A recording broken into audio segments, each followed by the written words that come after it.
Welcome. This is way more people than I thought. Will you sign me in when it gets up there? Yeah, Thank you. right now. Okay, so I'm Jim. I've been with Liberty Township Fire Department for 21 years. I did a brief stint in Washington, just outside of Washington, D.C. as a fireman. But I was born and raised right here off of 315, just south of Hyatt's Road. Started at the fire department in 1991 as an explorer, which you'll see an awesome picture of that here in a little bit. And then when I was getting ready to graduate from the Olentangy High School, Chief Reardon, I wanted to be a fireman. That's all I wanted to do. And Chief Reardon said, no, you got to go to college. So, well, Chief, college really isn't what I was going to do. He goes, well, that's what you're going to do. Because if you're going to get promoted in the fire service in the future, you're going to have a degree. So I looked at 5 universities that had degrees in fire administration: Oklahoma State, Colorado State, Eastern Kentucky, Maryland, and MIT. And MIT's is more about engineering, the sprinkler systems and all that kind of stuff. So I knew I wasn't going to succeed there. So I ended up going to Kentucky, graduated. Right before I graduated, I applied at all these fire departments that I thought would be fun to work at. They have beach in the name, Myrtle Beach, Hilton Head Island. Okay. Long story short, unfortunately, Tom Brown got diagnosed with all of his health issues that he had, and they needed somebody to take Tom Brown's spot, and I thought I was a perfect candidate. So I came back here. I was here for 2 years, and I got a call from Fairfax County, Virginia. I went there for a year. Got married. My wife said, we're not going to live this far away from our parents if we're going to have kids and this and that. So moved back here, and the rest is history, I guess. That's why we're at the Historical Society. So I was approached at Chief Fest, and this is good. I was really hoping Chief Fest was going to be here because the very last picture of my slideshow is purposely for him. So someone will have to share it with him. But I was asked to do this presentation, and it's been sitting in my computer done, ready to go for weeks. Just kidding, I just finished it. So here we go. Please feel free to stop me, ask questions. I'm the most informal person that's probably ever spoke in this house. So we're going to talk about the fire department, the paid fire department, which started in 1990, but we're going to back up 3 months to October of 1989. I don't know the drama that ensued between Andy Anderson and the township and wanting to be full-time, but Andy decided it was best if somebody else took the reins. The board of trustees did a little head hunting, and they found the gentleman there in the middle, Chief Reardon. He was assistant chief at Perry Township right down here on Sawmill Road at 270 when they had a fire department. And he got the job after a couple secret meetings down here at the Hearth and Eagle in Worthington Hills. And so that's when it started, was October, roughly October of 1989 was when they hired him. And the first task that he had as the new fire chief was this Taj Mahal, as people call it, the country club, as Dr. Cape calls it, up here on Liberty Road. So we were moving out of the building here in town, and there are a couple reasons that that they selected that site. One, they already owned the land. 2, it was the geographical center of the township. When they had the road, the 2 metal buildings that are behind our fire station on Liberty Road were there first. And that was our road department. And they used to have the township meetings and all that kind of stuff in there as well. Well, it could have been mine. So that was the first thing that Chief Reardon had to do as his first task, I should say. That, and he hired everybody that was part-time or volunteer, however you wanted to view the guys that worked at 44 North Liberty. He said, I'm going to hire all of them. So he didn't really fire them, but he made them all reapply so that he could say, you know, he hired them. So when they got there, there was a variety of fellas from the area that applied and got hired. Tom Brown, I'll use him as my example in a lot of the things here because he had a lot to do with everything. And the guys wanted an identity. So throughout the years, they'd had a variety of different patches to identify the department, and Liberty A and Liberty B and all these different things. So a couple of the guys, the original guys as we call them, came up with this flag and this logo. They had jackets made and they had all this stuff. And that has been our Fighting 320. We are the 320 fire department. That's our number, 320. You see our trucks all the time, 321, 322. But in the county, we are, Delaware City is 300, Ashley's 310. We are 320. And people will tell you that those were assigned by the state based off of when you came to existence in the county as a fire department. So we were the second fire department, or the third fire department in the county. Delaware City was 300, Ashley was 310, we're 320, Tri's 330, 340, goes on and on. But that's the, I don't quote me on that. I'm looking right at the camera for that. But So does the 320 go with the South Liberty Street address? no, 300 is our county numbers. Okay. Every county was given 100 numbers. Like Franklin County is the 100 numbers. Like Worthington's fire department, Sharon Township, now City of Worthington, they're the 100th, 101. I shouldn't say that, up to 100, because Washington Township and Franklin County is in 90. So the first number was assigned by the county numbers. So I don't know what the 300 block, why we got the 300 block. We're not the only 300 block in the state, but that's just ours. And then the second number was based off of when you came into existence. So I'm told. Don't quote me on that. So this is what we call the good old days here. You could get away with not being in uniform. As you can see, Mr. Brown used to push the limits with his hunting orange jacket that he purposely bought just to irritate people. And then Jim Hallis and Tom Stewart, another two of the original guys. I threw these pictures in here because, as you can see in the background, all of these pictures, there's no houses. It's all fields. This one was, forgive me, Quail Meadows. So right after they hired Chief Reardon, they built a fire station. The developers were coming in the early 90s. And so they had all these old farmhouses on 90 acres, 100 acres, that they wanted these houses because they were in the way of the new houses. So we had a lot of training in the early 90s, so to speak, to make room for, as Tom Brown, if he were here, he would tell you, all these Franklin County flatlanders to move up here.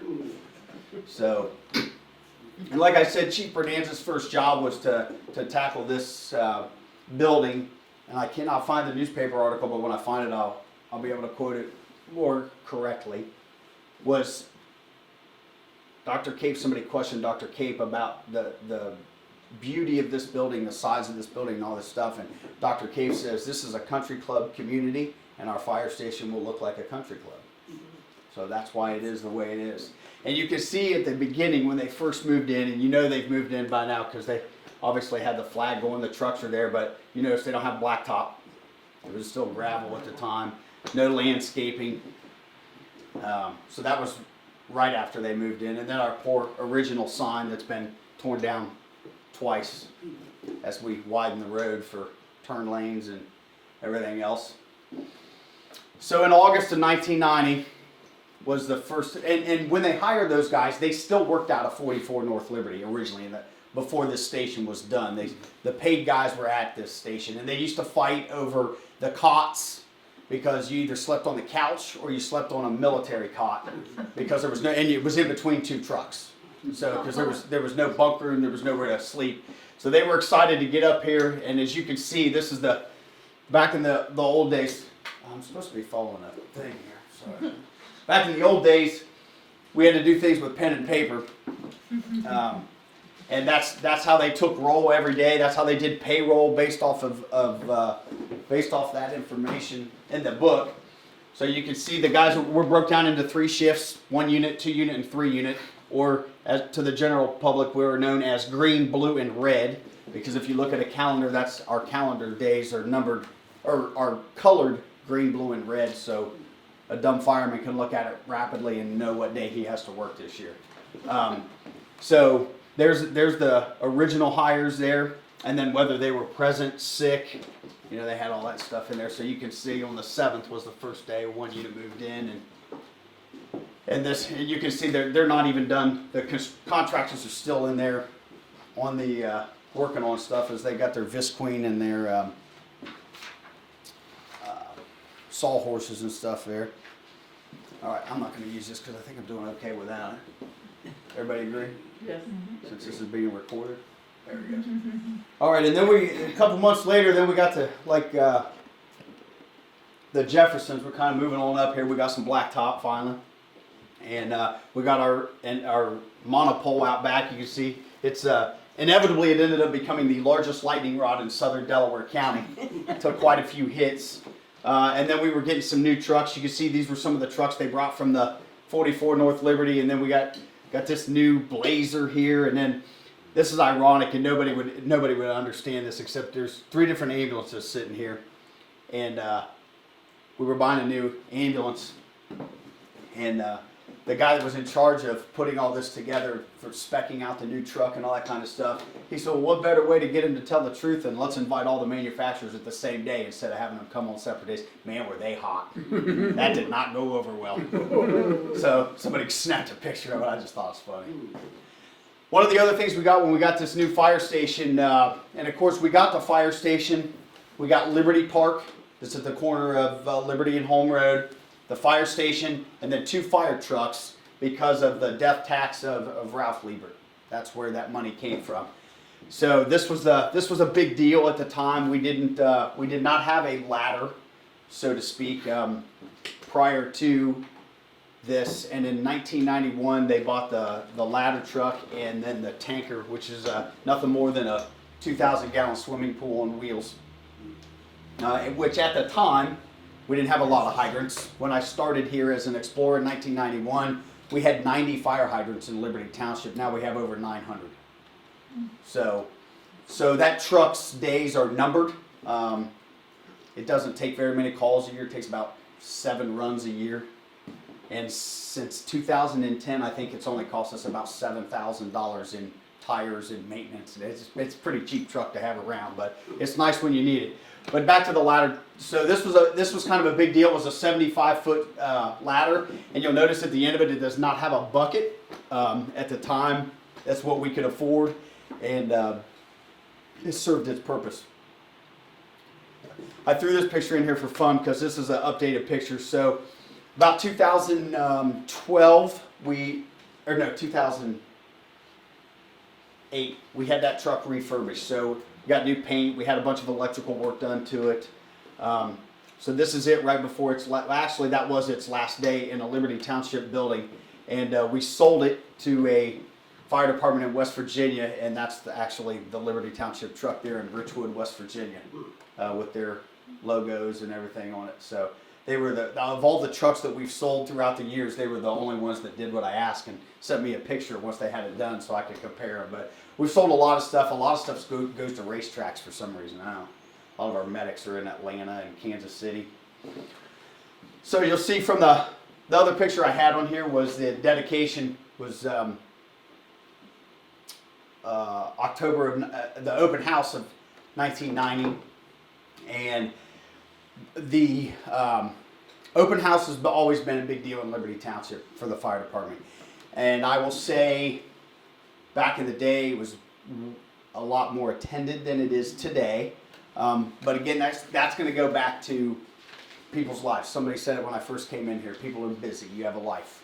So, and it's there. We could get away. We used to advertise. We used to send flyers home with the elementary school kids. You know, big one-page flyer that they could take home when the open house was and all that stuff. The school won't let us do that anymore, and so there's all kinds of reasons. But it was a very formal event, as you can see. We all had our Class A's and we had the honor guard there and all that kind of stuff. So it was a big deal then. And like I said, the community was smaller, and that people were a lot less busy, and that's what happens with growth, I guess. So then you can see from 1990 to 1997, I threw this in here because this was my first picture in a uniform that wasn't my Explorer uniform. So as the town grows, the fire department grew, and our staffing increased. There's a lot, a lot of stories in that picture, but we're not going to go down that. And then we have emergencies too. I didn't know whether or not I should put this in here or not, but this was right after they moved in. When you come in, the main door to the firehouse is right over here. You walk in, and then down the hallway to the township hall there, where they're squeegeeing the water. But we found a lot of corners that were cut in the construction process of this building after we moved in, and one was a lack of insulation around the water lines in the attic. So, yeah, we had quite a mess to clean up that night. And that is the cleanest of the emergencies we've had at the firehouse. I didn't figure you wanted to see the other pictures. So. Then in 1998, we used to have 2 trucks to do the job that this one truck did at the time. And again, it boils down to growth and your funding and the community supporting your levies. This truck was actually built for a fire department in Texas, and they brought it over to show it to us because we were looking at combining 2 trucks. So in the old days, we had a rescue truck and we had a fire engine. So if there was an auto accident, rescue truck goes with the ambulance. So if we need the jaws of life or that kind of stuff, if you had a fire run, then the fire truck would go. So what we did with this truck is it's big enough, it's got enough compartment space on it that we were able to combine those 2 trucks into one. So it was kind of a big deal in 1998 that we were able to do that.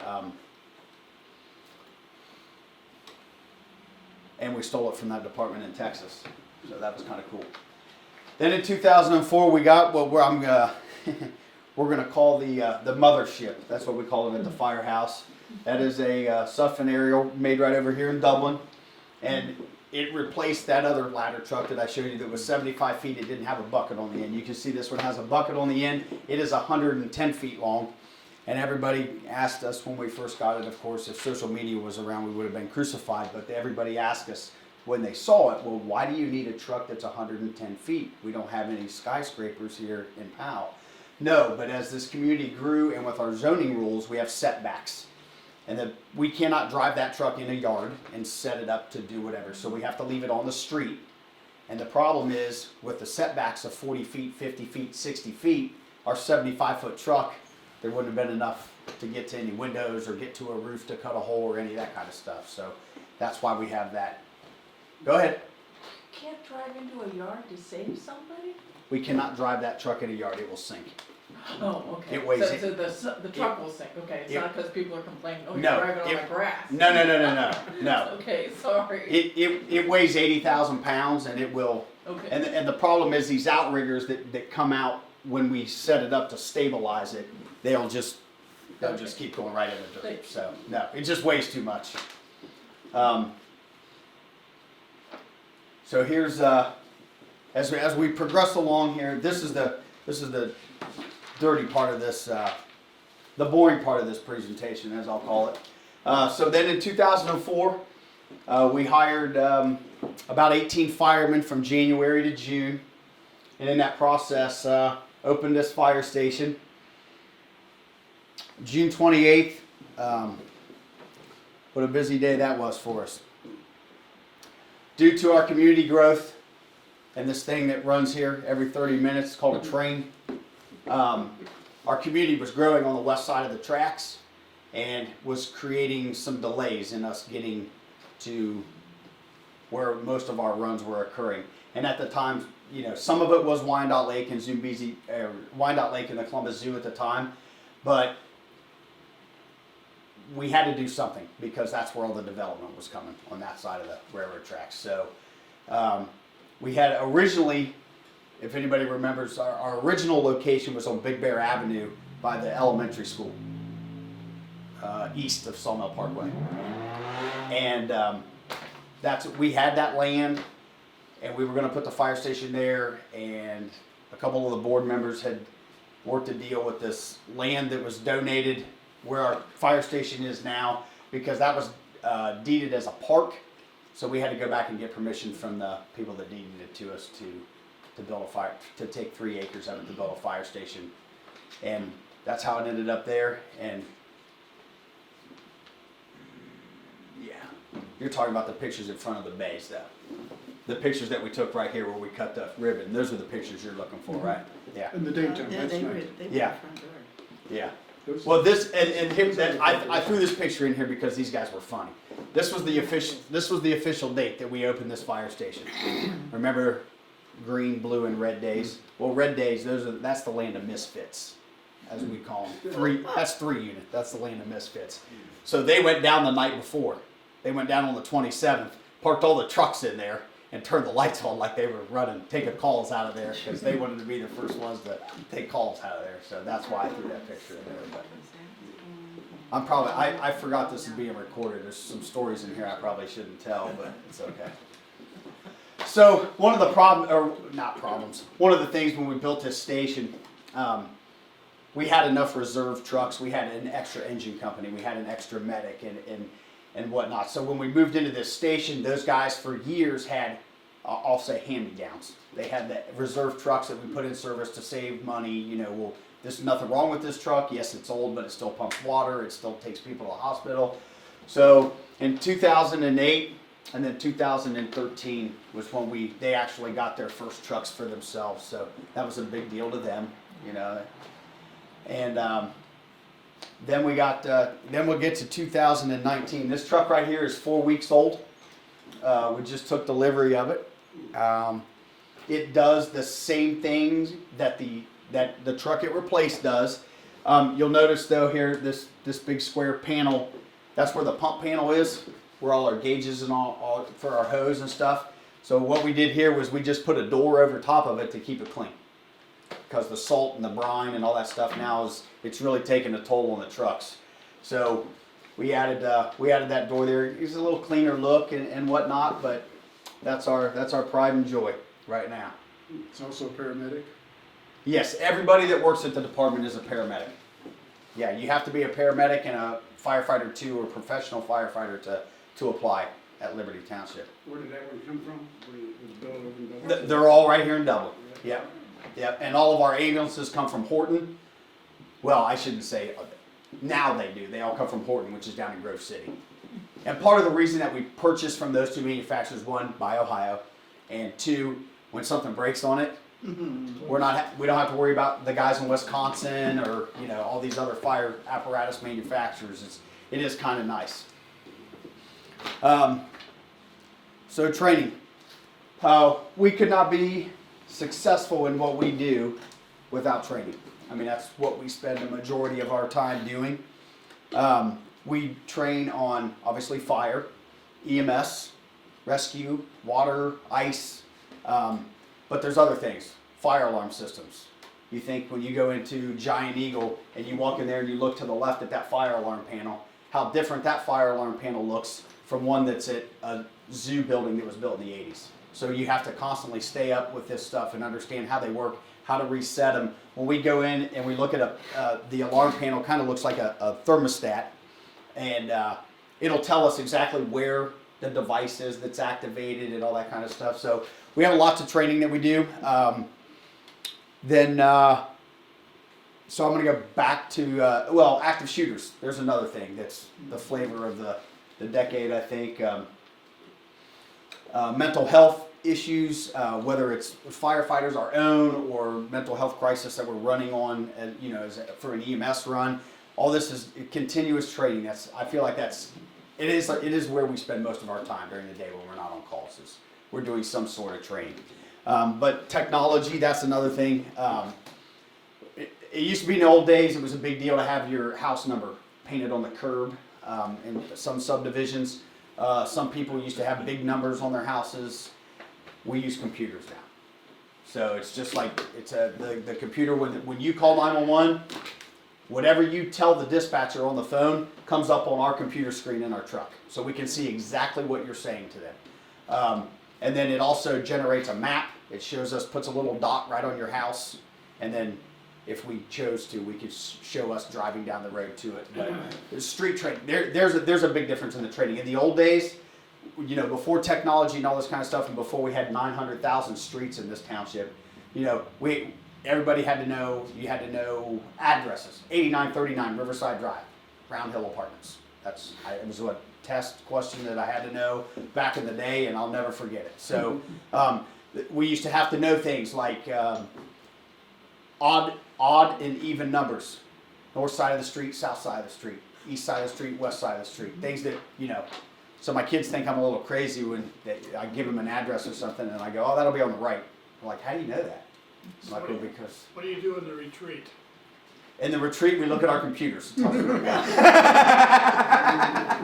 notice got the little screwed up memory. The retreat was that we had a big bet one time. Raccoon Run. Raccoon Run, is that the one that connects the two? Yeah. Yeah, the chase and the retreat. Yeah. So we had a bet one time. This guy, I said something about we had to run on Raccoon Run, and he goes, "There's no houses on Raccoon Run." I'm like, "Yeah, there is. There's like 7, 6, I don't know. There's another street that runs off of it." He's like, "That was a big fight at the fire." It's part of our drama. It's awesome. So yeah, so there's a big difference. In the old days, we had street training. We had to know certain addresses. 9990. So there's one 9990 Riverside Drive, the Columbus Zoo. Well, the Columbus Zoo, if you're headed north on Riverside Drive, the Columbus Zoo's on the right. So how is it 9990? Can you answer that question? Because the address is on Powell Road, not. No, because the Columbus Zoo used to only be on the west side of Riverside Drive. And then Zoo, or the amusement park, 10101 Riverside Drive. So it's an odd number because the amusement park was on the right and the zoo was on the west side. It was only on the riverside. So that's why. And then they combined it all into that new address. They have 8540 or whatever it is. So yeah, but yeah, there's some. How often do you go to the zoo? Not very much anymore. They have back in the day. I mean, we used to go there a lot. Now, how often do you go? You're gonna jinx me. Probably maybe 3 times a week, 3 or 4 times a week. And it all depends. Sometimes in the summer when it's really hot, we go there 5 or 6 times a day still. So they got the logo first Yeah. to the zoo. Right. Yes, And it's just- yes, we did. I didn't show that in. I don't think I showed that in that What's picture. Jack Handa's address? He lives on the zoo, doesn't he? Well, Jack Hanna, he doesn't even live in Ohio anymore. But when He's he, in but Montana, but I thought he still had a house. yeah, that old I don't know what that address is. Well, it's all the same address. That's his house though. Yeah, That's where he lives. that's where he lives when he's here. Yeah. It's across from Right, New Hope right, Church. Yeah, on Powell, old Oh, Old Powell. Powell Road. Road, right past the Oh, church. okay. Yeah. The road they paved. Yeah. Or resurfaced. So again, I'm gonna go back to the way we used to train. So when we first started here, there's a big push for a program called Saving Our Own. A lot of firemen have died in buildings that they shouldn't have. Columbus fireman John Nance died. He fell through the floor of a building. They found him. They stuck a ladder down through the hole that he fell through, and for 45 minutes they still couldn't get him up the ladder. So things you do crazy things when you start inhaling smoke, and you're under a lot of stress and all these things. So one of the programs that this was a house that was on the, I'm going to say that was on the Huffman property. We started doing this, and these are bailout drills here. You know, you throw a ladder up, and then basically you come out head first, lock your hand in a ring, flip your body around, and then slide down the ladder. It's The firemen or the? yeah, the individual firemen. you're saving? The firemen do this. So this is if you're inside of a building and the conditions are getting really bad and you need to get out quickly. This was a drill we were doing there. There's other drills we have where we just take a chainsaw and cut that window down to the floor level, push that out and jump. I mean, it all depends. There's all kinds of drills. But that was a big thing when we first started here was our Saving Our Own drills. We do bailouts, lifting. The other thing that was fairly new when we first started here was thermal imaging cameras, and now those things are. I mean, when the community helped us raise money to buy our first thermal imaging camera, it cost us $22,000. Now you can get them for $7,000. But there's training involved with that. You just don't hand somebody a camera, because if you have a thermal imaging camera and you're looking around in a room that's smoking, you can't see, and you hit a mirror, you think it's a window. just the way the image shows up on your screen. So there's a lot of training and. Okay, now I made a mistake right here. I'm going to admit it. I could have lied, but I'm not going to. This was not a training fire because we're in the training section of my little thing here. That red house there used to sit, it used to sit on Home Road, but what is now the Truco, we call the Truco property. So if you're going west on Home Road, over the railroad tracks on the right-hand side, there's two big gray building and a bunch of gravel and stuff. That's where that house used to sit. And then this, I don't know why I put this picture in here, but this was actually a lightning strike. It was supposed to be in my acts of God fires that we get, but that was an amazing fire. What is it?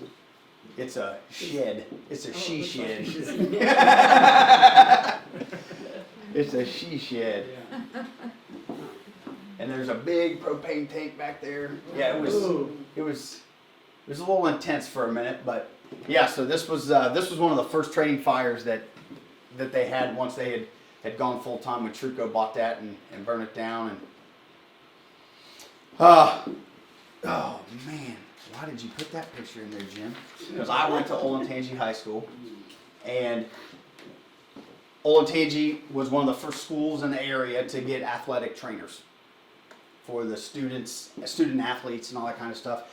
So historically, the Liberty Township Fire Department had done EMS for Olentangy High School before they were paid. They did it still when they were volunteers. They would take a medic over there on football night, and stand by in the event that a football player got injured, whatever. Then once we got paid, once we went full time in 1990, we continued that tradition, and we still didn't charge anybody. We didn't have as many calls. This is a recurring theme that's going to start coming up here. Is we didn't take as many calls, so we could do more things in the community. So we would take that medic over there, stand by at the football game. And then Olentangy hired trainers, and that evolved into a whole different training level for us, because in the old days, if a football player got hurt, the coach would go out, check on the kid, look over at us and wave us out, and then we would do our thing. Well, now you have this person and a team doctor and all these other people involved, so we're really there just to transport the patient, but the Ohio High School Athletic Association requires a medic to be at a football game, so there's all these dynamics that come in. So again, it boils down to a lot of training. One of the other advantages that we have in this community is the Columbus Zoo, and as far as training goes. And when I say that, the growth of the zoo over the years has allowed us to do a lot of things in commercial building settings that we would not get to do if we didn't have them. So before they tear a building down, and I can't remember what this building was. I remember doing a training. I don't remember what it was, but they said, you can have this building for 3 weeks. Do whatever you want to it. So we went in and we cut holes, because cutting holes in a roof of a residence is a little different than cutting a hole in the roof of Giant Eagle. It's completely different mindset, thickness, and what you're getting into. This one here, we simulated a guy being stuck on the roof, or injured worker on the roof, and then we used our ladder to carry him down. So the other thing that comes along with the zoo and training is the animals themselves. So we have a very special protocol for the zoo in the event that somebody does get bit by a venomous snake or spider or whatever. So the Columbus Zoo is one of the deposits for anti-venom in the United States. We've also done things over at the zoo where we've just taken an engine over there and set up a landing zone because they needed the anti-venom in Kentucky or West Virginia or someplace. So MedFlight, the helicopter you always see, they come, they pick the anti-venom up, and they fly it where it needs to go. And so we have to set up a landing zone. So there's been a lot of things that we've done with the zoo as far as training besides this kind of stuff. We do a snake bite drill. It was just, I think 2 weeks ago, or maybe last week. It was last week. We just did another, we have to do an annual drill with them on, a keeper getting bit by a snake, which is interesting from time to time. And then we have Zambezi Bay and, or Wyandotte Lake as I call it, and then Zambezi Bay, but has allowed us to do a lot of training for water rescue, simulating the Olentangy River as best we can, and the O'Shaughnessy and that kind of stuff. The only problem here is, and the guys don't look like it, but that water's cold because the only time we do this training is right before they open or right after they open, so it's cold. But yeah. So, but that is a true asset to have them and for them to allow us to use their facility to do these kind of things. And you'd be amazed how fast you can get that water moving in that little lazy river thing they have. And speaking of cold, so this is the pond that's across the street from the fire station on Sawmill Parkway. We've had numerous incidents of people falling through the ice, cars driving into ponds. So this is, and we've gotten some neighborhoods not don't like us participating in their pond for whatever reason, whether it's insurance or we're messing up their yard or they're pretty snow on their pond, whatever. So we just started using this one across the street because the township owns it, and it's some cold training. So if anybody ever wants to try, just stop. If you see us out there, we'll throw you in. Yeah.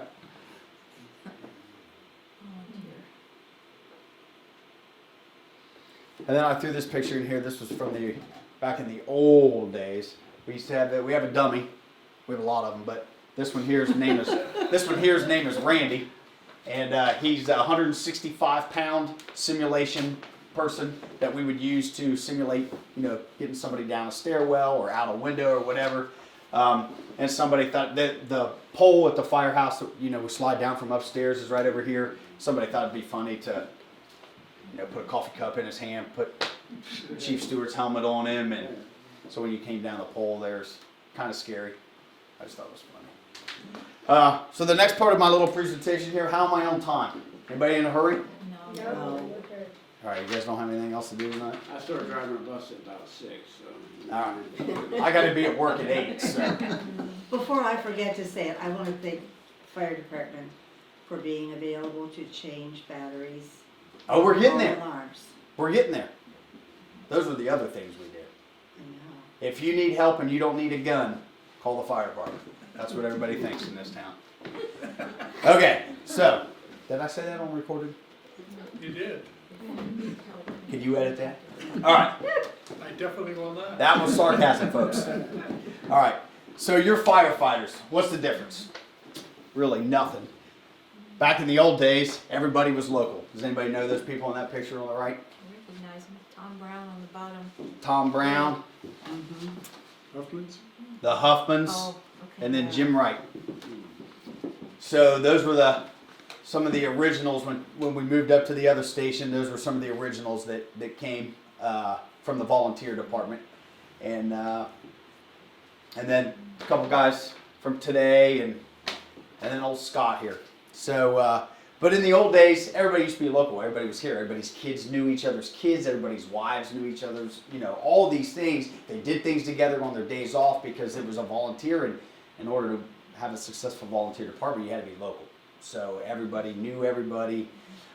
Today, we're from all over the state of Ohio. We have a guy that drives 2 hours to come to work every third day.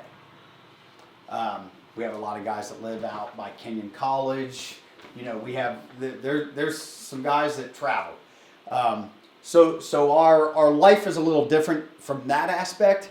But everybody still loves working here, or they wouldn't drive, 2 hours to. It's a great community. It's a great department. One of the police chiefs had a quote one time that said, "To have a department that has a sense of ownership for their department and a sense of pride for the community they serve, you couldn't have summed these guys up any better than that right there." I mean, it is fantastic. So we have our little fire truck. We made this for an open house. Little kids have we have an obstacle course that the kids do. So they jump in there and then their buddy pushes them like they're in a fire truck, going to one thing. But of course we have firemen that thinks it's funny. So I had to throw that in there. And you have to remember that a third of our lives are spent with these people, and we miss birthdays, we miss holidays. Sometimes when it's your birthday, the guys buy you a cake and hats and decorate. So that's the cleanest picture I could put up there about that little birthday party. And the story behind that is, remember I said the red guys, 3-unit, the shenanigans, they do all that kind of stuff. I was working that day. I was working a red day. That's why this all happened. Because I always make fun of them for being the jokesters. So, But and then this picture here is a reunion. So one night, so another tradition we have in the fire service, especially here in the township. Friday nights, clucks and fries night. So we have wings. Usually we do boneless wings, but we have wings and French fries. And Saturday's pizza night, and so. And then on my shift, we have Mexican Monday, we have Taco Tuesday, we have Jump the Wall Wednesday. I mean, we have all these different things, but we eat a lot of Mexican on our shift. But we had a pizza night one Saturday night, and we invited, just to see who would show up, we invited all the retired guys. And quite a few of them came back, Hallis and Wells and Brooks, Lord. So yeah, it was a good time. Yes? Firefighters develop into some pretty good chefs and cooks, is that true? Yeah, so we... yes, we do have our favorites, and when that guy takes off, pay your money, take your chances that day, because it's yeah. This guy here, he's actually got a degree in culinary arts, and yeah, so it's yes, there are quite a few good ones, and some I've got a guy on my shift that likes to bake, and we eat a lot of desserts, so. But yeah, and then we have the, when I grow up, I want to be a fireman, kids. So this was back in '92. That is me as an explorer here through the Boy Scouts of America, and then myself, and then this guy here. He's a same position I have, but he works at Orange Township. This guy went into engineering. That's Goodson. I don't know if any of you know the Goodsons. And then this is Pete Canfield. He was, his mom was my English teacher. And then Pete decided that he wanted to be a fireman. So he went through a little program they had at Olentangy. And he ended up, there's 1, 2, 3, I think there's 4 of us. No, there's 3 of us that graduated from Olentangy that work at here still. And yeah, so some of us knew then that this is where we were going to work, and this picture A question about, I don't see very many women. You have women in here? we have had women, but we just don't get them to apply. I mean, No, currently we have 0. Currently we have I 0. watched a lot of Chicago Fire. Yeah. And they got the women in there, Yeah. Oh yeah. Yeah, but. Yeah. That's a TV show. I know it. Yeah, that's Hollywood, but it's all right. So, and even when I worked in Virginia, it was the same way. There's just they just don't apply. I mean, it's not like we don't give them the opportunity or just don't get the applications. So, yeah, and that's an old picture there. On that note, is it pretty competitive to get into your line of work? Yeah, it is. It's horrible now. It's so. Since September 11th, 2001, it's very competitive, and unfortunately, for a while after September 11th, cities were dumping money into fire and police departments to hire guys and this and that, and since then it's just kind of trickled away, and money's been redirected to streets, and so. Yeah, but it's very hard, and there's a lot of departments that are still trying to hire people, but it's not a IT job, it's not a selling insurance job, you have to get dirty, it gets hot, it gets cold, It's not 9 to 5. and it's not 9 to 5. A third of your life is not at home, and so I think there's a lot of people that plays into it as well. So How many of these people have other jobs? the firemen on their days off, not as many as you think. Not like the old days. In the old days, yes, when I got off work, I was a plumber or I was an electrician, or a lot of these guys. Some of them work part time at other fire departments, just on not a 24-hour shift, but just on a day shift kind of thing. But it's not like it used to be. And then along with the fire department comes along somebody's got to be the boss. So just like I was saying, just like you said, what are their other jobs? Guys have a variety of backgrounds, from running a hardware store to I'll just leave it at that. And then Chief O'Brien, he's our new fire chief. He's been around since 2017, and he came from the city of Newark. He was assistant chief at the city of Newark and applied for this job and succeeded. And then this was a picture of our, this picture on the left is a picture of the first 3 lieutenants that we had. So when they first opened it up, everybody was a fireman. Tom Stewart was a lieutenant at the time, but he worked 40 hours. So basically, there was nothing but firemen at nighttime. Then as we continued to grow, take runs, they saw the need for the promotional process, and those were the three lieutenants that were promoted first. Oh, PR. Gotta love some PR. And this is going to go back again to my discussion of how you used to do things when the town was a lot smaller. So, everybody knows, everybody's seen the fireman. Everybody's thrown change in the boot, right? At the intersection. Sometime in your life, you've thrown money in the boot. Back in the 90s, we used to stand at the four corners with our boots, and people would dump money, and we raised a lot of money for MDA through that program. We got a lot of wedding rings out of that. People just pull up and empty their ashtrays in the boots, and I mean, we had rings and all kinds of stuff in there. But since a lot of firemen have been struck by vehicles doing that, because you're not on duty, you can't do it on duty, so you know the guys off duty are doing this, and guys are getting hit by cars, you know, distracted driving, so that's kind of fallen by the wayside. This is our big one though. It's one of our favorite things to talk about as far as how things changed when the parade used to end at the cemetery, and then they would have the formal stuff there. This was in, what year was that, 1991, 92?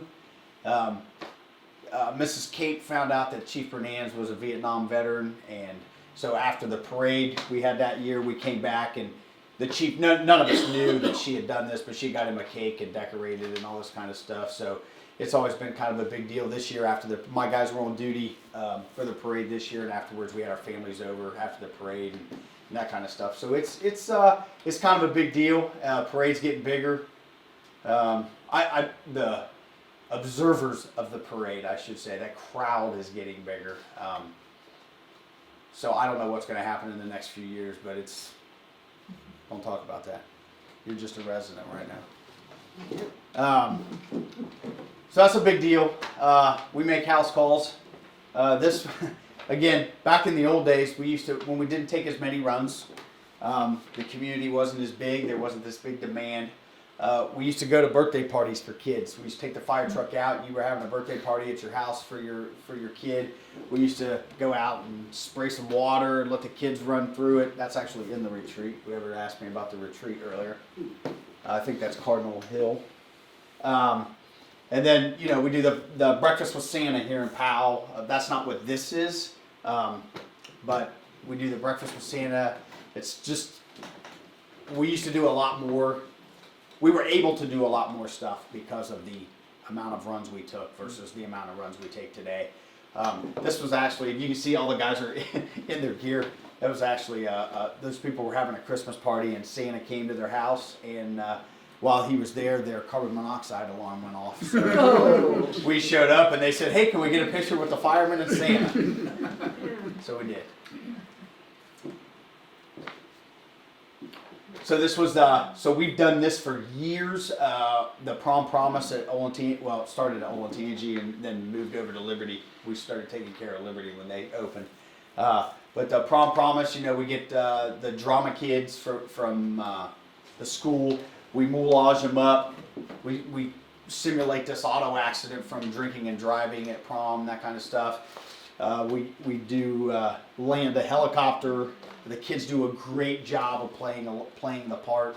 We kind of prep them a little bit, tell them to be really loud and obnoxious, because that's usually the way it is. And then the lucky chosen one gets to take a ride in the helicopter. They take them up in the air like they're taking them to the hospital and stuff, so it's kind of cool. continue along the school thing. We do school visits for little kids. We actually started that this program. I can't remember what school asked us to do it a long time ago. They asked us, hey, can we auction off a ride to school in the fire truck? That might have been, it might have been who did it first. I don't remember who did it first, but we do it for like 3 different schools now. So yeah, that's a big deal. The kids don't have to ride the yellow bus to school that day. They get to, if they win the little auction, then they get to ride to school in a fire truck. So the problem that has created though is some of these kids don't live around here that go to these schools. They live like on the other side of 23. So then we have to figure out some other plan. So that, I don't know how much longer that's going to last, but that's changing. Things change on a yearly basis here with our community involvement. Just like the St. Joan of Arc Festival, the issues that we're having with some of our free EMS that we give to these things is we're too busy. It's like the high school, you know, we take a medic, do you pay guys overtime to go over there and sit? Do we, you know, just like this, we set this trailer up to be the first aid trailer. You can see our flag flying there, our first aid flag flying there. For the St. Joan of Arc Festival, we do the Powell bonfire, you know, we do all these different things. I call it Powell Days. I know that's not what they call it anymore. Powell Festival. So all these things we do, and the problem is as our runs increase and they keep continuing to build these memory care facilities and these nursing homes and whatnot, our calls are increasing. So our availability to participate in these events for free is thinning out. This was back in 2012. We did a Feel the Heat, and it was originally designed for elected officials and reporters. We put them through, it was a whole day program, and we put them through different scenarios. We put them through a fire scenario, a rescue scenario, EMS, cardiac arrest scenario, all these different things. And you can see there's some elected officials. I think the guy on the right's a newspaper guy, and then a couple residents. So they had a lot of fun. We got a couple pictures of elected officials coming out of the sewer, so that was good for us. Baseball teams, yeah. This was funny. So these guys asked us if we'd sponsor one of their baseball teams, the 2 little baseball diamonds that are just north of our fire station on Liberty Road. And so we said sure, and so we sponsored one, Station 321, which is the one on Liberty Road. They sponsored a team. You can see the guys that are holding up one finger, 321, and then the guys in green, you can see who sponsored them was the station on Sawmill Parkway.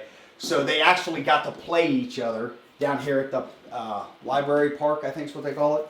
And so the one coach called us and said, hey, we're playing, 321's playing 322, so you guys want to come down. So we did just like at Wrigley Field. We pulled a fire truck up, everybody sat on top of the fire truck. We watched the baseball game for a little bit, and then got our little shot here at the end.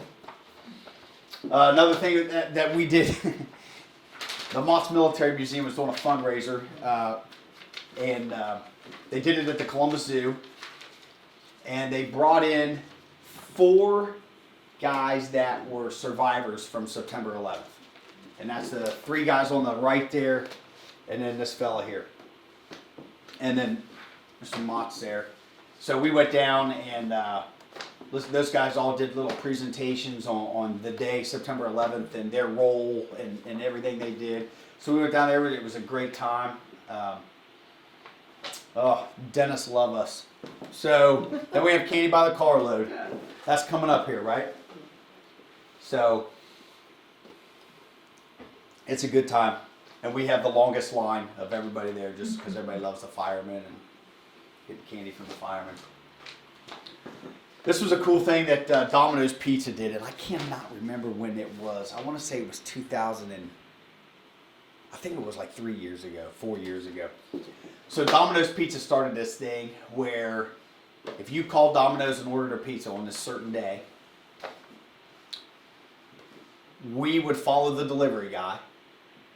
And obviously with Channel 10 in tow or Channel 6 in tow, I can't remember who the media was that was there. And then they would deliver your pizza, and when they ring your doorbell, if you open it up, then obviously you can see Lieutenant Saunders standing there behind the pizza delivery guy. So the pizza delivery guy said, hey, if you let us check your smoke detectors, and their smoke detectors work, your pizza's free.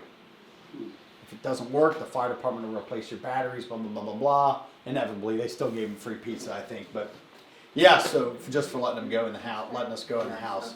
So that was a cool little thing we did. And I don't know if they did away with that, or if they never asked us to do it again, or maybe they just didn't like us. Just some other open house training demonstrations we did. We had a fellow that was a big rope guy and liked to hang upside down and show off for everybody. Open house we just had last weekend, last Sunday, and yeah, again, it's not attended like it used to be, and I'm not going to dive into the busyness, and That's been going on a long time. it's been going on a long time. Long We have lots and lots of, and I mean crowded. We used to have to pay every fireman to be there because there was so many people there. And now it's to the point where, I mean, we probably had 200 people this year. So, now granted, part of When I was a kid, you went, you stayed all Oh, yeah. day. Yeah. Yeah, I mean, the helicopters, that's a big attraction, but, So do you own your own helicopter? I'm sorry? Do you have your own helicopter? Or? No, we do not. No, we rely on the two services that are in the Metro Columbus area. We don't specify when we need. Rarely do we use a helicopter anymore. And fortunately, where you guys live, we are within Close enough. 7 to 11 minutes of a level 1 trauma center or level 2 trauma center, and you know the cardiac side of things with OSU and Riverside, and the stroke center at Riverside, and all these different things. Like that's what I keep telling my dad is you can't go anywhere because this is where you need to be at this part of your life. I had the opportunity to be life flighted this summer out in Kansas. Yeah. 90 mile, 22-minute flight. Yeah. That was interesting. Yeah. 90 miles. Yeah, it was. You ever have to deliver by ambulance because you got bogged in? Oh yeah, well we don't use the helicopters very much anymore, just because we can be there so fast. And now with this new ER that Ohio Health opened here on Sawmill Parkway across from Target, even if somebody's really bad, we'll stop there because they have more capabilities and a better environment than the back of the ambulance usually, so we can stabilize somebody there and then continue on to Riverside or OSU or wherever they need to go. So we do have that advantage too. And then I had to. I just want to add one more thing Yeah. about the smoke alarms and the batteries and that good stuff. That gentleman, I call him Lieutenant Tom. Saunders, yeah. Yeah, he's cheaper than a divorce attorney. Changes those batteries, saves our marriage. Man, it every was time. driving me nuts. He come out and he replaced all five. Man, I'm gonna have to. I'm using that tomorrow. You can use it, yeah. I'm gonna use that tomorrow. I told him, you know, Man, he saved our, yeah. because I own a shotgun and My favorite. Oh, it's yeah. saved marriage, so. My favorite is when we go into some of these condos and you hear the beeping. You know it's a That's dead battery. That's mine. And we go in there and we're looking at all these smoke detectors and we're like, no, it's not. Do you have a carbon monoxide detector? And he's like, no, I don't have one of those. I'm like, okay. And this beep, just the way it echoes in those places. I mean, you're in there, you're like, what is it? So we're getting ready to walk out. One of the guys looks over, he's like, right there's a carbon monoxide detector. That's what's beeping. It says LB right on it, like battery. We were there for 35 minutes trying to find it there. But when I make a mistake, I just say it's my age bracket. Yeah, So. right. And then last but not least in our PR thing, I just had to throw in there the Jack Hanna from the old days, and then the most recent picture that he did with us when we were doing I can't even remember what we were doing that PR thing for, but I think it was for them. And then they wanted some fire trucks in it, and then they gave us a bunch of pictures, let us take pictures with the boas and penguins, and he's been very good to us, very good to the fire department. Okay, so here's the fun stuff. This is why you guys all really wanted me to come here and show you, so you could ask me questions about, what happened on this day? So auto accidents, they do not happen as it seems that they don't happen as frequent as they used to. And I think a lot of it has to do with, one, congestion. People don't go as fast. they lowered the speed limit on 315. The 315 at the S curve just south of Home Road there, we used to go there like we do Jewett and 315 now because of the speed. When it was 55 miles an hour on 315, we used to go there all the time. And then I think, you know, the traffic control devices, all the traffic lights that are around here, speeds can't get up, that kind of stuff. So, I mean, yeah, we still go on auto accidents, but there's the injuries and all that kind of, it's nowhere near what it used to be. I mean, not like this. I remember these days. I was on that one on the right. And, yeah, this one here, unfortunately, 2 teenagers were killed here at Powell Road and Riverside Drive. That's when Powell Road went straight and dead end there at Riverside Drive. And then that fellow there, that was absolutely amazing. Because when we pulled up and that's what I saw, I thought, there's no way. But that guy was alive too. And then the dreaded Powell Hill is one of my favorites. The next 3 slides are my favorite because I love the traffic at this intersection. It's my favorite thing in the world. That's sarcasm. It's okay. So anyways, We mocked you, so it's okay. yeah, we've had numerous accidents at this intersection, from these little fender benders, which that's what this was, to trash trucks on their side. But this one was the best one. Anybody remember that? That was when they were building the bridge? Yep. So this fellow was hauling a load of stone. You can see the stone. Some of it's here, some of it's over here. He was coming down the hill and lost his brakes. And there was no bridge there at Powell Road. So he had to make a decision, left or right or straight. And when he got to the bottom of the hill, he decided to go left. And so as he's turning this truck, coming down the hill left, he smacked the Jersey barrier and it flipped him right over on his top. He lived. But again, to go back to what else do we do besides all this stuff that we've talked about is, so all the diesel fuel's leaking out of that truck. Now it's running down, getting into Columbus, and they're throwing a fit. So we drove the truck down to Jewett Road, the fire truck down to Jewett Road. We put together what we call pigs. They're basically socks filled with absorbent to collect the oil. And then 2 of us had to walk from Jewett Road all the way up to pull all that oil back up here. And I did not bring it. All the firemen that helped me do this told me they were going to be here tonight. Did you not let them in, or they didn't make it? Is that what you're saying? So the funny thing was there was a State Route 315 sign, the black sign that's got the white State of Ohio says 315 on it. It was laying down there. The horn and the hood ornament off that truck, and so we have the horn. It's at the fire station. So when we have a significant event, like this is a significant event. So we still talk about this. When we have a significant event, we try to take something from the vehicle or whatever. So the 315 sign might be in my garage at home, and the horn is up at the fire station on display if anybody wants to see it. Okay, if that be the question, do you have something from the sheriff's car that hit the medic, in which I was on the other? No, we have better than that. We still have that medic. Is it still working? I mean, it's okay, you repaired it.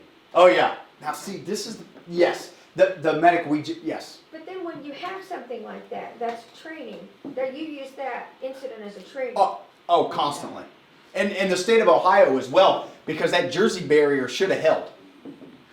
It should have. Those things are designed. Now, obviously, what are the chances that a truck full of stone is going to come down this hill and lose his brakes in the 4 months that we're rebuilding this bridge?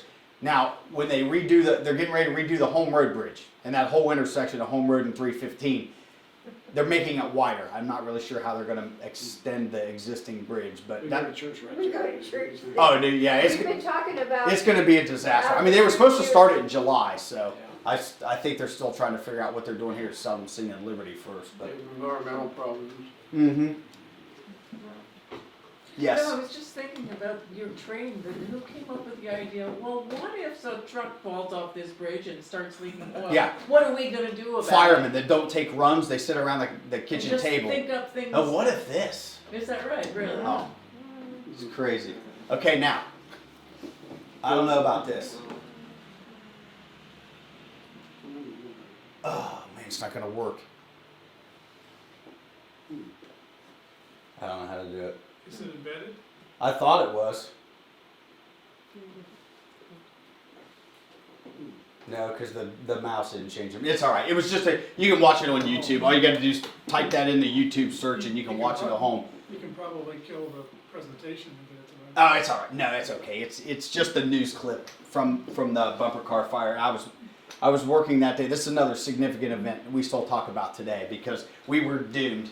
From the time that guy drove down Riverside Drive and saw those flames, there was no way we were going to save that bumper car building. As old as that place was and as open as it was, but it was. I put that in there specifically because I thought for sure Jim Hallis would be here because he's the one that they interviewed on there, and he didn't want me to put that in there. That's why I did it. So, but yeah, so the bumper car fire, and then the other thing, Historical Society people that I cannot find any information on the 2 kids that fell out of the Ferris wheel. I cannot find that newspaper article anywhere. And I think it was 91 or 92. So if anybody likes to hang out at the library or anything and can find a newspaper article from that, I would love to have a copy of it. But so those were the 2 big events that we've had at the Columbus Zoo in Zambezi Bay.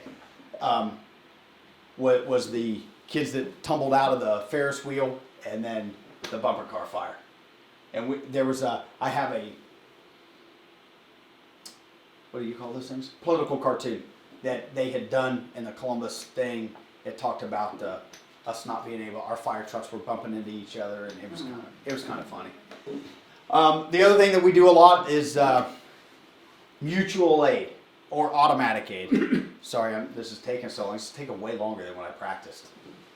Well, you didn't have live questions. Well, is that what it was? Thank you. It's the questions. Thank you. So we do have, we have always had mutual aid and automatic aid agreements with all the departments around us. So if in the event that the bumper car building, there was 8 different departments at the Columbus or at Wyandotte Lake that day. So, and we don't have to get on the radio anymore and say, hey, we need help, send us Worthington, or send us Delaware City, or send us Orange. It just automatically happens. The police agencies are more like that now, but still they don't operate as efficiently as we do when it comes to if you need help. So you can see here, this was the Delaware Hotel fire. And as I was traveling up 23, I thought, oh, wow. And when I pulled up there, the battalion chief was standing right over in here, and I pulled up and I said, hey, Dan, what are we going to do here? He goes, we're going to burn this to the ground. Well, we didn't, but it was quite interesting. So we've been to Ashley to help them before. They had a tornado go through there a while back, and the only thing they needed was chainsaws. So we loaded all the chainsaws we had up on a pickup truck and drove them up there. We've been to Marysville 3 or 4 times when they tried to burn it down. We've been to Delaware numerous times. We go to Orange, Concord, Dublin. Those are daily things. But the latest one is Columbus. We just signed an agreement with the city of Columbus. And that is only for fire, though. We do not run EMS for them. We just do fire, and that's rare. When it first started, it was kind of, oh, yeah, this is awesome, but we don't do it that often. Maybe a couple times a month. So now we're going to talk a little bit about fires. We've had fires from Acts of God, which is, remember the she shed picture that this should have been in here. I don't know what happened to me there. But this fire here was from an act of God. This was, there's another condo that sits right over here, and the sun, the way the sun was hitting the window, was reflecting over on this new mulch and caught the mulch on fire from the, you know how you used to burn ants or whatever they say with a, that's basically what happened there. That's what, only thing we could determine. And unfortunately for them, the gas meter was right there as well, but yeah. But luckily some landscapers were there and caught it. And then, so lightning, the other thing that I'll say acts of God that we've had numerous, we had a run of it there for a while, was birds' nests.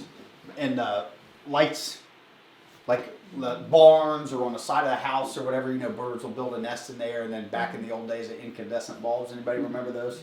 You know, they get really hot. And yeah, so those are the kinds of things. And then we also have had fires from, how did I word it in here since I'm being recorded? Human error.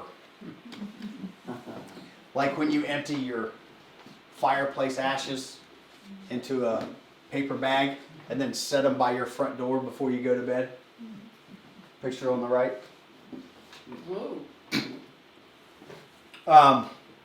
This fire, this is a couple things here on this fire. This fire was in Big Bear, and it was one of those nights where we have clucks and fries or pizza night. I don't remember if it was a Friday or Saturday night, but usually we get together at this station up here on Liberty Road and have a meal. Both stations, they get together, and these guys had just left this station and gotten back to this station when that run came in.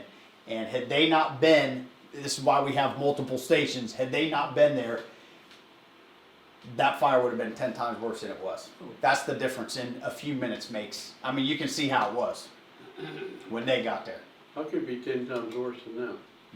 Yeah. Well, because that's just the garage. That's not in the house. The guy was smart enough when all this went down, he opened the door, because they heard something, opened the door, the man door out to the garage, saw it and closed the door. A lot of times people will forget to close that door.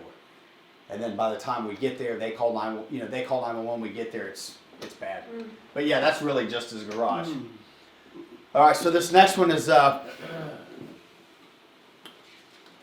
well, sometimes we have fires from faulty appliances. This one here on the right, does anybody see a fire truck there?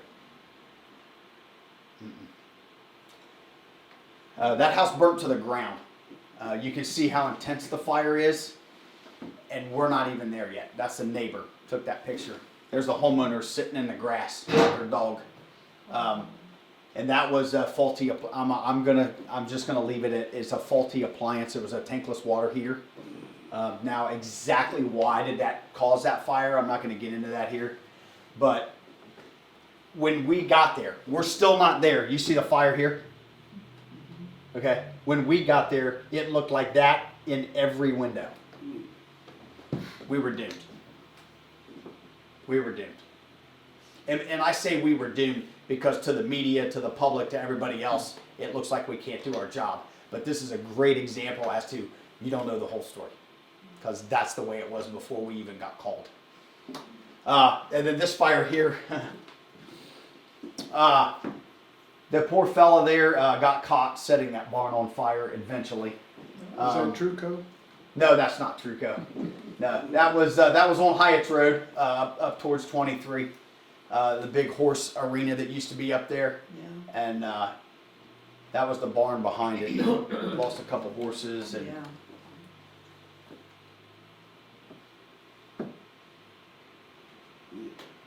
And then car fires, we've had our fair share of car fire. I don't mean to keep stepping in your way there. The car fires, this one was up on Cheshire Road. I don't know, it's like 1 o'clock in the morning or something, faulty cars. We've had down here before Target, we got dispatched on a car fire in the field before Target was there.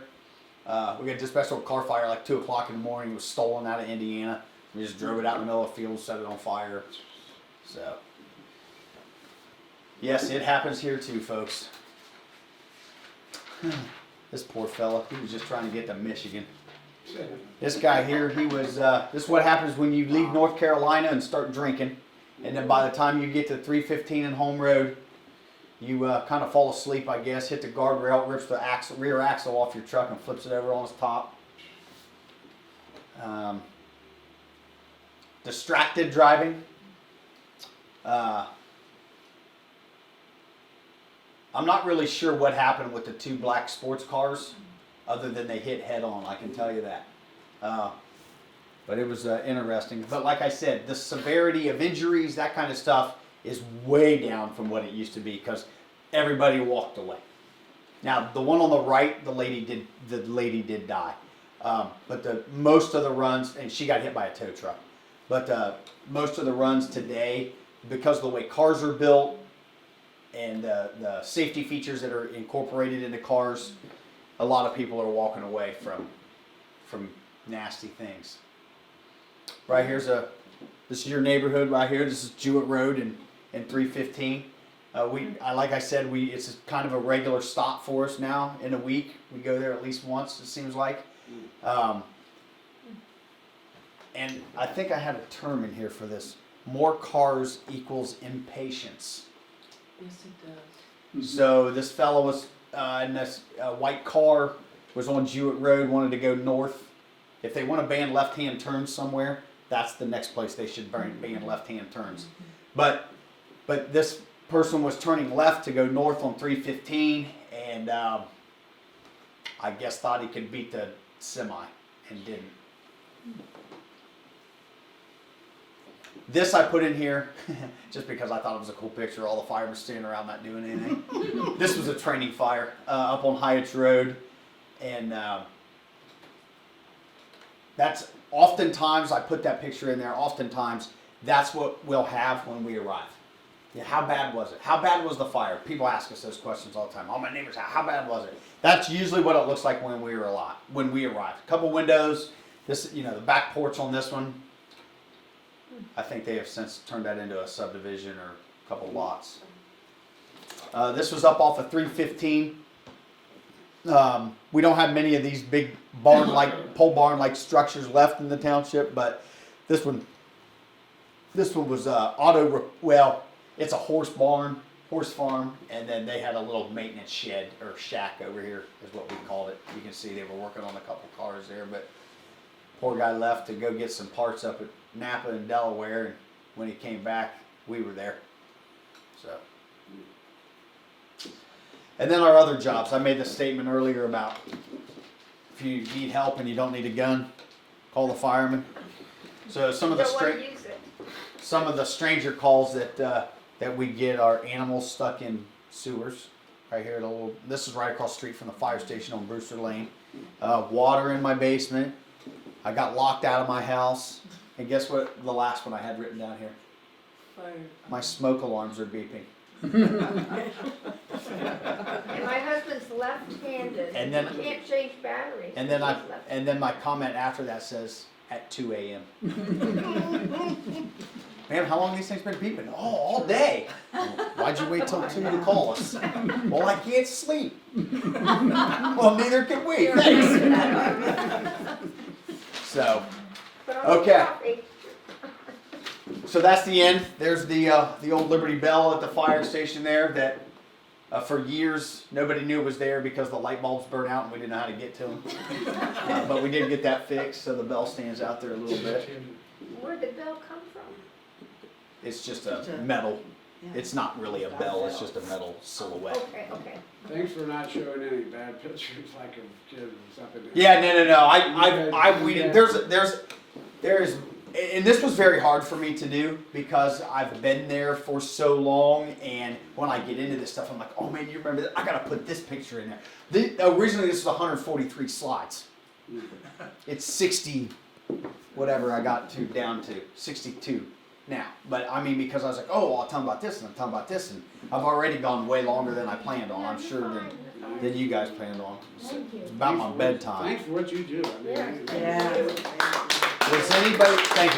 Was anybody at Chief Vest's? Yes. Yeah. Okay. Yes. I know. So, Chief Vest, I love to pick on Chief Vest and he loves to make fun of me. But Chief Vest talked about the cardboard cutout. Does anybody remember that? Oh, yeah. He Yes. talked about the guy with the Ken with the speed thing. Well, shenanigans, remember, red, everybody remember that, red 3-unit, shenanigan shifts. So one day, we got it. And this is how we drove around Powell.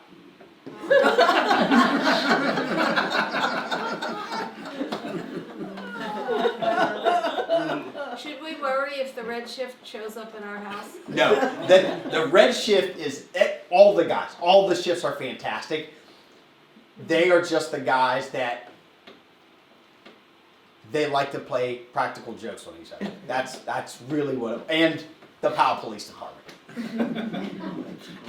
And at one time they had I'll tell you that story when we're done recording, but I'll tell you another story that we did But you with the know, Powell if you Police. don't have those shenanigans, Oh, if you don't have them, you have to for your mental health. You do. exactly. You And do. we just had this conversation a And couple don't weeks ever- ago. Don't ever deprive A yourself of couple it. weeks ago, I said, do you know how much more we used to get away with doing things like this without getting in trouble, without people calling and complaining, without all these things, and we didn't have any mental health problems there. But you have to have that Yeah. humor. You have to. It It's is. a shame people can't take jokes. Oh, it's so much fun. I mean, back in the day when we used to do stuff like this, I mean, we drove around Powell for hours with that thing on the back of the truck. Yeah. Just killing yourself. You Yeah. just are- Yeah.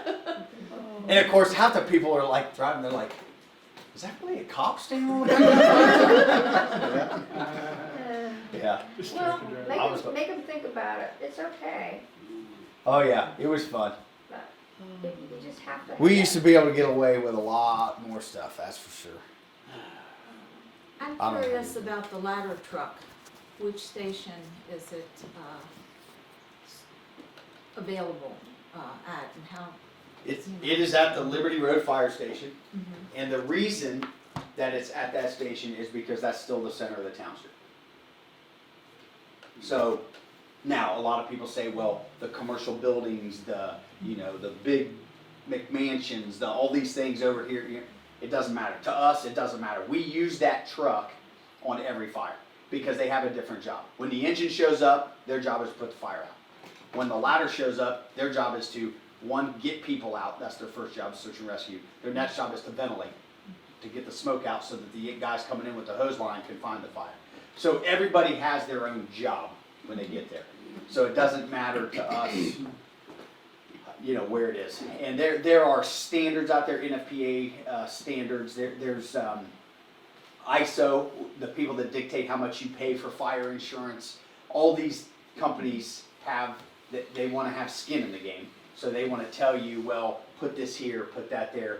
The thing that we've come up with that works the best is put it in the middle of the township. It's just like our rescue. That ginormous fire truck that I showed you, that we just got, that's 4 weeks old, it's got all the rescue tools on it. Now, why is it so big compared to your old fire engine? Well, because the cars that are in this community now, the Teslas, the Lexus, all these high-end cars, they use carbon steel.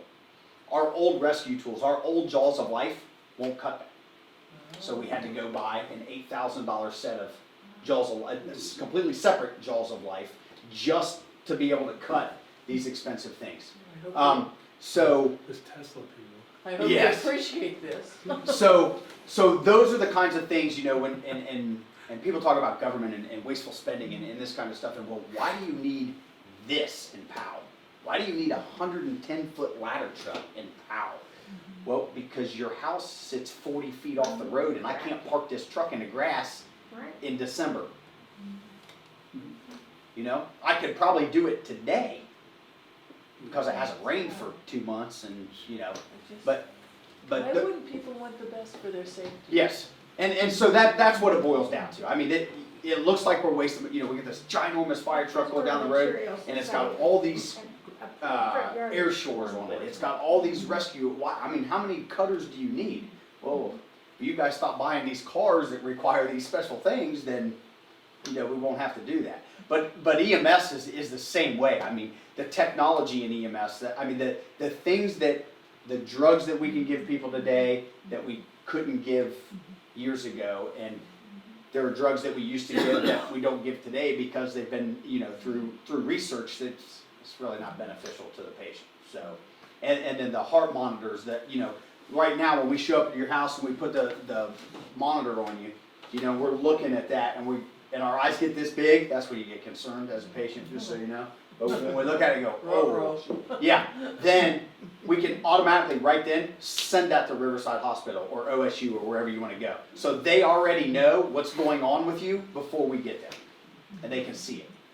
So that's why when we show up today and we know that somebody is actually having a heart attack when we get there, we send it to Riverside, and when we get there, we don't stop at an ER room. We go straight to the cath lab on our cot. Wow. Go straight up. And the other thing that will happen with that is OB patients, pregnant ladies. They hate them in the ER. Hate them in the ER. So we go straight to labor and delivery. We don't stop in the ER for those either.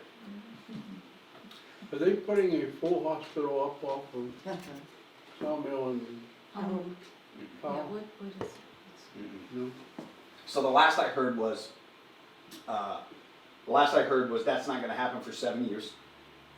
And it is still gonna be an ambulatory care center first, so a surgical center. That's what I heard. And that was at our open house. I believe one of the firemen talked to the OSU had a booth set up at our open house, and that's who told him it wouldn't be for another 7 years. Looks like a big White Castle right now, I think, the way they're building it. It's a vet. We look at it. Oh, that It's a vet and a dog wash. Oh, is that what it is? doggy daycare place, yeah, next to the bank there. Yeah. Yes. I don't think they'll take you in there. So with Sawmill Parkway, I've been on it a couple times recently, you know, like north of Home Road, Mm-hmm. and it's pretty empty. I know that. It's nice, isn't it? It's like your own personal highway. What's that? It's like your own personal highway. Yeah. Yeah, it is. So what's the projection, and then where's the, well, the next, fire station that, you know, where will Liberty Township stop? I'm trying to picture in my mind. Liberty Township is still Hyatt's or not? Just Bunny north Station of- Road. Really? It Yeah. goes that All far? right. Bunty Station Road. The north side of Bunty Station Road is Delaware, and the south side is us. Oh. Yeah. You've been in the job a while, it's pretty clear. Yeah, once or twice. You were talking before about using your computer to find the locations. Well, this house might not be found. This is probably the only house in captivity that does not have a 9-digit zip code.